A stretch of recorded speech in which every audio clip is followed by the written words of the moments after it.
Welcome back, boxing fans. So I was sitting here on a rainy day in Taiwan. I did a live earlier. If you didn't check it out, go check it out. There was a big fight card, free fight card on YouTube and DAZN. Today, a pretty good scrap, the main event. And I was just chopping it up with some subs about that fight and talking about a little bit of the NBA, which obviously I'll be going more into depth on my NBA, my basketball channel, Sean on Ball. So check that out if you're an NBA fan. And I was just sitting here scrolling through YouTube and I see this video. Tyson Fury and Ryan Garcia are what's wrong with boxing. Right? And to me, this is the funniest shit in the world, because what's wrong with boxing are channels like this, the LDBC, which consistently dick ride a very small group of fighters. We know who they dick ride because literally you can list them on your hands. Deontay Wilder, Errol Spence, Devin Haney. That's it, 3 of them. Literally 3 fighters these guys have tied themselves together with, went to their events, fucking fanboyed for them, video after video after video, capping like crazy, right? Literally hating on Bud Crawford for the whole Spence build-up, hating on Tyson Fury for the whole Wilder build-up, and AJ, hating on, of course, Tank Davis now, and of course Ryan Garcia and Vasily Lomachenko prior. Like, these dudes literally are not boxing channels, because if they were, they would talk about the sport of boxing and not just fanboy for 3 fighters, 2 of whom are like literally basically on the edge of retirement, Wilder and Spence, right? Both of them are stepping up, taking on tough opponents. If they get beat, yes, you heard it here first, they will be retiring. And now all these dudes that the LDBC has attached themselves to are on their way out of the sport. And because they don't talk about boxing as a whole, the next person they jump on is just going to look exactly like that. They're just jumping on the next train in the station because they got to keep moving and they got to have some sort of content to propel their channel and, of course, their narratives. And I ain't hating on any of these 3 fighters. They're all important fighters in the game of boxing. Deontay Wilder obviously has a huge fight this weekend. Errol Spence coming back after his first career loss to pound for pound number 1, 2, 3 fighter Bud Crawford. And of course Devin Haney, who was just an undisputed champion. I felt he lost to Lomachenko, but nonetheless he fought Lomachenko in what was a competitive fight. Went up and beat Regis Prograis like nobody had ever beat Regis Prograis, and we felt was going to beat Ryan Garcia. Didn't work out that way. So now we have to see what he does moving forward. But like, acting as if Ryan Garcia and Tyson Fury are what's wrong with boxing. It's just this constant us against them mentality that channels like the LDBC consistently push, right? And what they're trying to tell you is it's what's wrong with boxing are these non-black guys, right? He doesn't specifically, he may say it. I don't listen to the whole video because it's an hour and 17 minutes long. But basically that's what he's trying to do. This video is basically us against them, blacks versus whites. And even in this video, blacks that disagree with him, and this is a long reigning situation with the LDBC. They're a lot like Israel. If you disagree with them, you're anti-Semitic, right? Literally, you're anti-Semitic if you disagree with them. That shit's crazy, but that's what we consistently hear. And it's the same with these guys. If you disagree with them, you're either a racist if you're not black, and if you're a black, literally 78 was calling non-black people on his channel fucking monkeys.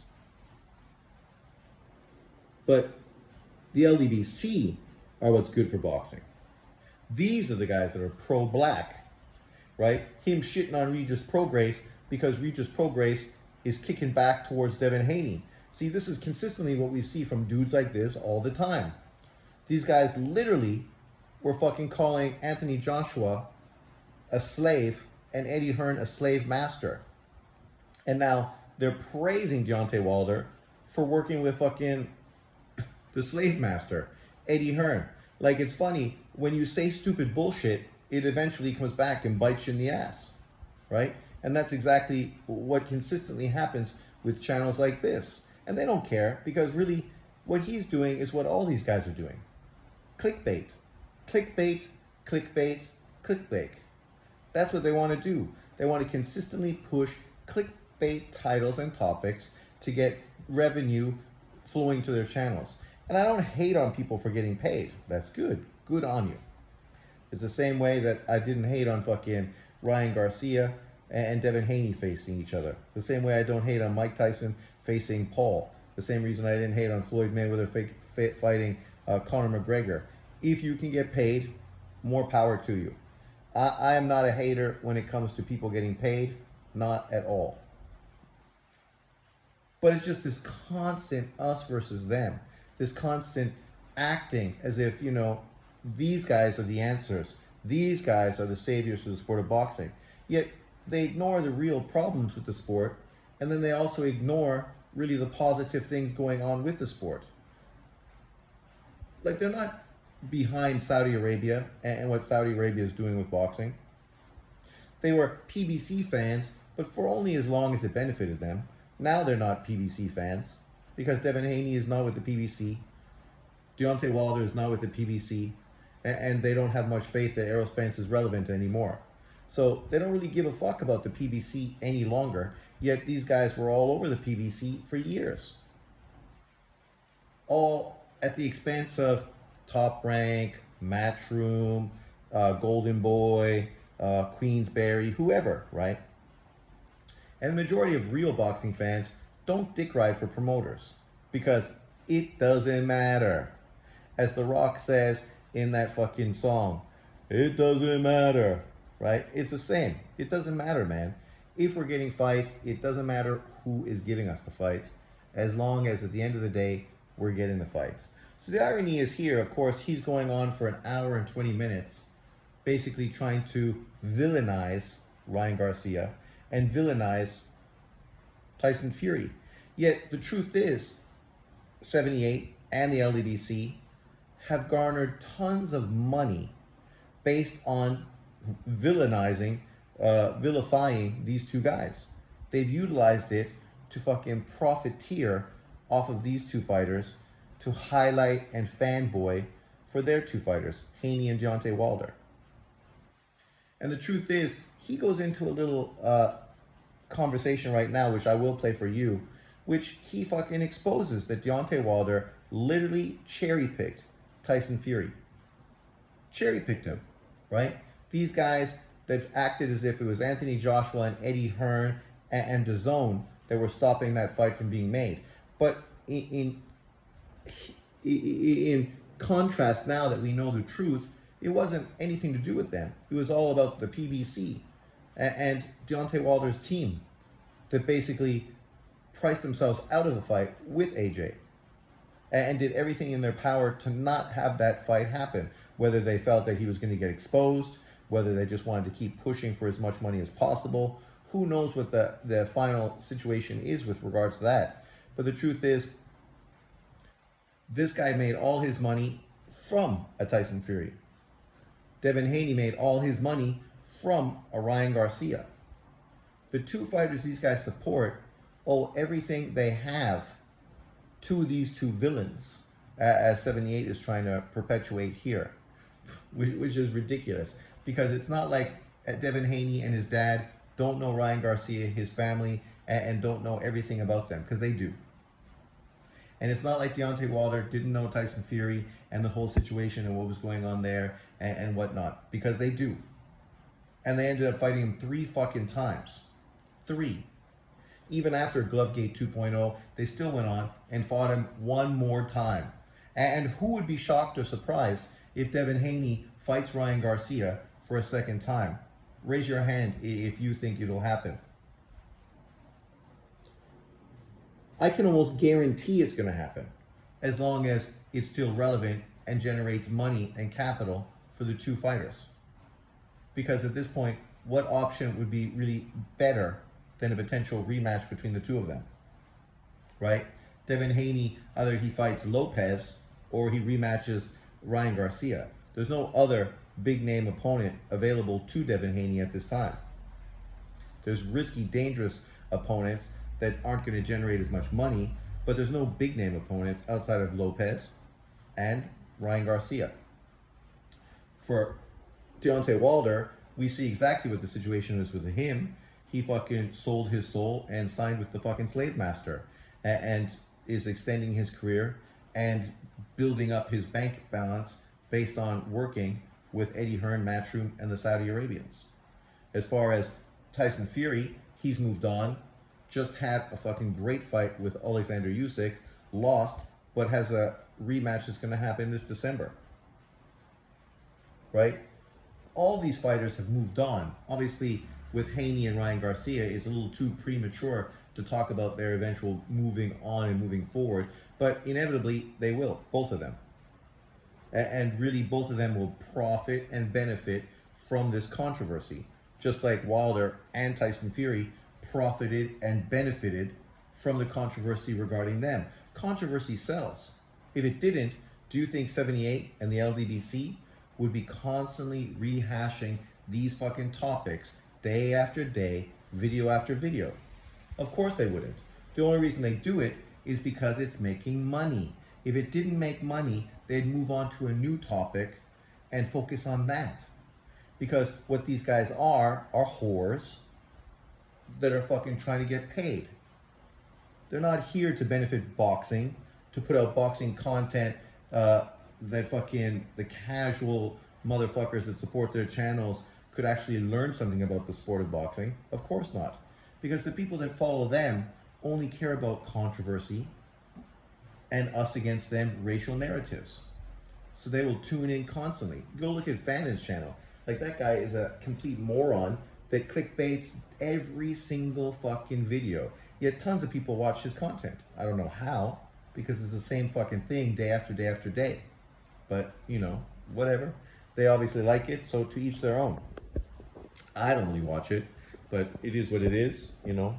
I'm my own man. Apparently so are they. So let's listen to this little monologue that 78 goes on. This is unbelievable, man. Like, listen, man. Tyson Fury was trying to end it all. He tried to end himself. He had those type of thoughts. Then tested positive for steroids, okay? Right? Right? He got all this stuff going on. He retires from boxing. He's using yayo, right? All this stuff I'm telling you is all true. Using yayo, tested positive for steroids. He wanted to end it all. He gained weight. He went over 350 some pounds. Drinking every day, miserable. Deontay Wilder, who was the champion at the time, WBC champion. Because, you know, Wilder and Fury was supposed to fight way back in the day, but then, you know, Fury went in another direction. Wilder meets Fury went in another direction.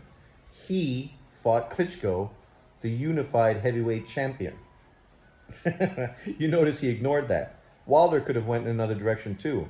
He could have fought the older Klitschko to win that title that he held for so long, the WBC title.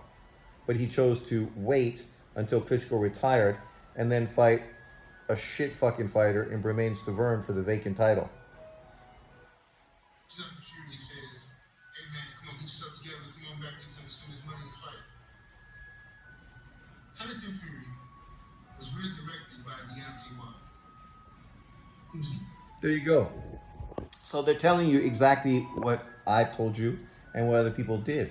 Tyson Fury literally was used by Deontay Wilder, his team, the PBC, to cherry pick an opponent who was drinking, on drugs, gained weight, wanting to kill himself, was fucking mentally in the lowest part of his career, so they could do their first pay-per-view. See, this is like John Boxing, who he doesn't understand the concept that people can use somebody who's not a pay-per-view star to build up a pay-per-view star. Like, he's so fucking moronic that this fucking escapes him, right? You know, you think about Floyd Mayweather and he fought Arturo Gatti. Arturo Gatti was a loved, beloved fighter, but he wasn't a pay-per-view star. But yet Floyd Mayweather's team still used Gatti to do his first pay-per-view because they knew people knew who he was and it would sell because of the attention that casual boxing fans had towards Arturo Gatti. So this would give Floyd his first foot in the door for a pay-per-view. This is no different than Errol Spence when he fought Mikey Garcia. Sure, Mikey Garcia wasn't a pay-per-view fighter. He could have fought Lomachenko, but he chose to move up in weight to fight an in-house fight, to build up Errol Spence. Why? Well, because the money was more money than he'd ever gotten, and it was a higher guarantee than he fucking could ever imagine getting paid in any other fight available. So he took the opportunity to get paid as opposed to thinking about true legacy. And of course, Errol Spence and his team needed a name, specifically a Mexican name, so they could do a pay-per-view that would not only entertain Black Americans, but would also entertain Mexican Americans, so they could generate as much possible pay-per-view money as they could, right? Then, of course, we saw Tank Davis and the PBC do the exact same thing with fucking Leo Santa Cruz. Both Leo Santa Cruz and Mikey Garcia, good careers, both of them Hall of Famers in the future. But for Tank Davis to fight Santa Cruz, it was never seen as a competitive fight. For Errol Spence to fight Mikey Garcia, it was also never seen as a competitive fight. These were cherry pick fights to sell your first pay-per-view, so you know you could get as much generation of profit as possible by fanboying for two demographics within the US market. Deontay Wilder didn't want to take the offers that were being given to him by DAZN and Matchroom to fight Anthony Joshua for his first career pay-per-view, because he'd never done a pay-per-view. So he was the B-side. So he had to fucking kowtow to Anthony Joshua. Of course he did. But yet 78, the LDBC, they acted as if somehow this was a 50-50 fight, and that Wilder should have been given a 50-50 split. Even though, how could you say that when fucking AJ had 3 belts, was selling out 80,000 fucking venues, doing pay-per-views, making tons of cash, things that Deontay Wilder had never done previously in his career. So what do? They utilized Tyson Fury to help Wilder do his first pay-per-view, right? And the irony is, prior to that, there was conversation about possibly doing Fury against AJ, which would have been an even bigger fight in the UK, because of obviously the divide between both of these UK fighters, right? So it would have been huge. But AJ and LDBC and anyone else that fucking had a brain realized that for AJ to fight Fury at this time, it was a bad look. It was a bad look. He'd come back and fought 2 scrub opponents and looked mediocre. Shouldn't really have been ranked even by any of the sanction bodies. So that fell off the table because it wasn't really realistic at that time. But of course, Wilder and his team needing to do a pay-per-view so they can justify a higher split when they negotiated with Anthony Joshua, ended up pulling Fury out of retirement, out of his coke alcohol binge fucking foray into suicidal thoughts. Given the opportunity by Deontay Wilder, okay? Eddie Hearn, Joshua didn't want to deal with Tyson Fury. They all thought he was done. So Fury just Of course they didn't want to deal with him, because it didn't make sense to fight that version of him. You wouldn't be winning anything. It's not a win-win scenario when you're fighting a guy who's fucking coming out of 2 years of inactivity and all the negative things associated with what he's been doing to himself. But yet that didn't stop Wilder and the PBC from using Fury to sell their first pay-per-view. And even in doing that, most people feel that Fury lost the first fight and was lucky to be given a draw. go back in the sheet. He went to Eddie Hearn to try to get a deal. Eddie wouldn't sign him. He ended up signing with Frank Warren in Queensberry Promotions and then Top Rank. Well, no, he didn't. The initial fight with Wilder, he was not associated with Queensberry or Top Rank. He only did that after the draw because he felt he was robbed on the scorecards.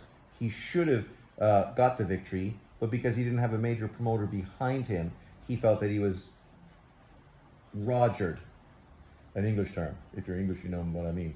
So he was rogered by the judges and by the people in promotional dominance of this fight, the PBC. So then he signed with Top Rank and Queensberry after that, which created a little bit of a delay in the rematch fight happening, where he obviously got a couple get back in the ring fights so he could get back to where he needed to get back, sharp, active, and actually be a better version of himself stepping into the rematch with Deontay Wilder. Deontay Wilder probably should have moved in another direction, but the arrogance of escaping this cherry pick gone wrong walked them right into really what was a career-ending two-fight rematch where they got knocked out back-to-back times by fucking Tyson Fury, which set him off as a superstar in the sport and basically exposed Deontay Wilder for what people always said he was.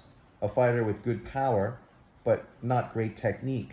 A fighter that had been cherry-picked to his championship and then fought low-level opposition to defend his titles. Didn't fight any of the top people available until he fought Luis Ortiz, which was obviously a very quality opponent. Yet in those fights with Ortiz, his lack of boxing skill was kind of exposed, but his power rescued him on both occasions. But they felt his power would eventually rescue him against Tyson Fury. But lo and behold, it didn't. And now he's lost twice to Fury, once to Parker, and possibly going to get beat by Zhang this weekend. And then you look at where his career went and where it went wrong. Where it went wrong is the fact they didn't fucking agree to that fucking 3-fight deal with DAZN, which would have paid them $100 million, and he could have stepped in to face AJ, who at the time was a little vulnerable. And you know, probably the best potential opponent he could have fought for really laying claim to being the man in the boxing division, and could have become the first undisputed champion since fucking Lennox Lewis, which would have been huge for his legacy, even if he would have went on to then lose to Usyk or Fury afterwards. He still would have been the first man to become undisputed since Lennox fucking Lewis.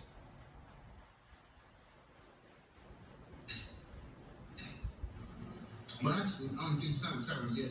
But what happened is, he came back and fought tune-up fights and stuff like that. Then he fought Deontay Wilder.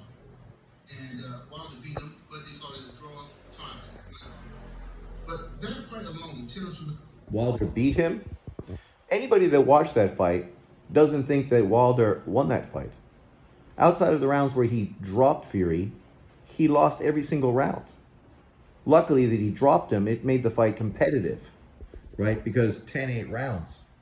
And they feel, oh, he was robbed because he should have got the knockout. I mean, when you're saying that, it tells you you're not very confident about him actually winning the fight based on what he did in the fight. You know, you can compare Wilder Fury 1 to basically Haney versus Ryan Garcia 1, because it's very similar, right? The only difference is that Fury ended up winning, in truth, but got the draw. In the Ryan Garcia fight, Devin Haney fight, Ryan Garcia won, right? Which was a little different. I had the fight close, but I did think Ryan Garcia edged it out because of the knockdowns he had. I thought Haney could have got a draw if he would have won the final round, but I don't think he did. So then I had Ryan Garcia up 1 round. But the fight and the scorecards were very similar if you want to think about how that fight unfolded, right? The difference is in the Ryan Garcia fight, the puncher got the nod. In the Wilder Tyson Fury fight, it was a draw, and neither the puncher nor the boxer got the draw. But to be fair, the truth is in both fights, the boxer was kind of, I won't say hard done by, but maybe didn't get as much credit as they deserved, because a lot of people act as if Devin Haney wasn't in the Ryan Garcia fight. I felt he was in it. I felt he won every single round. Outside of the rounds, he got dropped. And I feel Fury equally was winning every single round that he fought against Wilder, except of course for the rounds he got dropped. So, you know, those two results could be very identical. How racist this country is, and how disgusting this world is. Oh, so now it's the world is disgusting and this country is racist. So this is the excuse for why Wilder ended up not getting the victory, because the world is disgusting and racism. Yet the irony is, a lot of the disgusting racism you find in America comes from these channels, the LDBC, right? And as far as the world being a disgusting place, the world, like everything else in life, is beautiful and terrible at the same time. This is the yin and yang of everything. There's good and there's bad. You can travel the world and see beautiful things that are awe-inspiring and really make you appreciate being alive and having the opportunity to experience certain things. And then you can see things that are just terrible and disgusting, right? Like I was talking to my coworker about the whole Israel-Palestine situation, which was only set up so England and America would have some sort of control to the oil in the Middle East. That's the whole reason this whole problem was created. People ignore that, but that's the whole crux of the fucking situation. The rest of it is just bullshit. Propaganda and media created back and forth bullshit, us against them kind of narrative, right? The truth is, this is the same political crap that happens around the world. If you take all this political crap out of there, most of it started by America, you know, the world is a much loving, peaceful place. Are there terrible situations and atrocities that happen around the world? There are, because at the heart of it, people are just assholes, right? Unfortunately. And the LDBC is a good example of that. Assholes who just want to capitalize on and exploit fucking racism and the whole race narrative in America to fucking fill their pockets full of cash. That is the epitome of assholes, right? Who aren't doing anything to help, but are definitely capitalizing off of it, right? It's kind of like the Americans that were selling fucking steel to the Germans prior to World War II, right? They benefited, filled their pockets full of fucking cash, and rearmed the German military so that they were ready to then once again create World War II, which again, once again, benefited England and America, who obviously was selling weapons and, you know, manufacturing, which got them out of obviously after World War, you know, what is it? Not a recession, but like a recession, bigger version. How come I can't remember what it's called? But you know what I mean. So you can look at all the negatives, you can harp on the negatives, or you can understand that there's good and bad about everything. Literally, Wilder tried to exploit and use Tyson Fury, but it didn't work out for him. And this is no different than Devin Haney, who tried to exploit and use Ryan Garcia to benefit him. In both of these cases, this had nothing to do with racism. It had to do with exploitation, which of course 78 knows because his grandmother fucking had whores and so did he. They were pimping out girls for decades. So they understand exploitation. This is their family motto. Who can we exploit and how much can we make, right? And he's just brought this to YouTube. So they understand exploitation far better than probably the majority of us. But that's what this was. And now you're crying and moaning because these two black American fighters you fucking tied your fucking tether to didn't benefit the way you were hoping. Wilder didn't get the big knockout win against Fury, which catapulted him into a fucking great negotiation to get an Anthony Joshua fight. Devin Haney didn't destroy and beat Ryan Garcia, thus making him one of the faces of American boxing and a pay-per-view star to help push and fund that big Saudi Arabian deal between Haney and Tank Davis, which would have meant possibly tens of millions of dollars. And because these two things didn't work out in the favor of the two black American fighters, well, now it obviously has everything to do with racism and how disgusting the world is. But yet, you look at 78 with all the bling bling he's got off his finger, and all that's been done and built up off of exploitation. But, you know, you leave your comments below. You tell me what you think. Thanks for watching. I'll see you next time. Peace out. Remember to like, subscribe, and share.